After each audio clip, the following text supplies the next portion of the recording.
Kerala state service pensioners union Kollengode block committee 34ാം വാർഷിക സമ്മേളനം നടത്തി.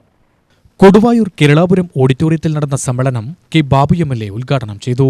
പെൻഷനേഴ്സ് എന്ന നിലയിൽ കേരളത്തിലെ പൊതുവായ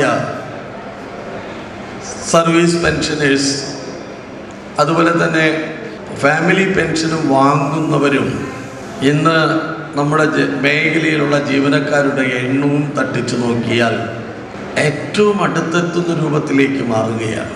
വേണമെങ്കിൽ 1 ലക്ഷത്തിൻ്റെ മാറ്റം, 5,49,000 വരുന്ന ജീവനക്കാർ കഴിഞ്ഞ 10 വർഷത്തിനിടയിൽ പുതിയ പോസ്റ്റ് ക്രിയേഷൻ നടത്തിയ ഉൾപ്പെടെ പരിശോധിച്ച് കഴിഞ്ഞാൽ നമുക്ക് കാണാൻ കഴിയുന്നത് ഏകദേശം 5,49,000 പേരാണ്. എന്നാൽ സർവീസ് മേഖലകളിൽ നിന്നും റിട്ടയർമെൻറ്റ് ചെയ്തതും സർവീസ് റിട്ടയർ ചെയ്തിട്ടുള്ളവർ ഇന്ന് ജീവിച്ചിരിക്കുന്നവരോ അല്ലെങ്കിൽ മരണാനന്തരം അവരുടെ ഫാമിലി പെൻഷൻ വാങ്ങുന്നവരുടെ എണ്ണം നോക്കുമ്പോൾ ഏകദേശം 4,38,535 വരും. അതിനർത്ഥം വളരെ അടുത്തെത്തുകയാണ്.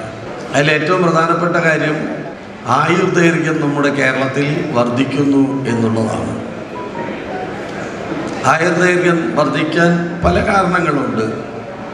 പ്രസിഡന്റ് വി രാമചന്ദ്രൻ അധ്യക്ഷത വഹിച്ചു. TR അജയൻ മുഖ്യപ്രഭാഷണം നടത്തി.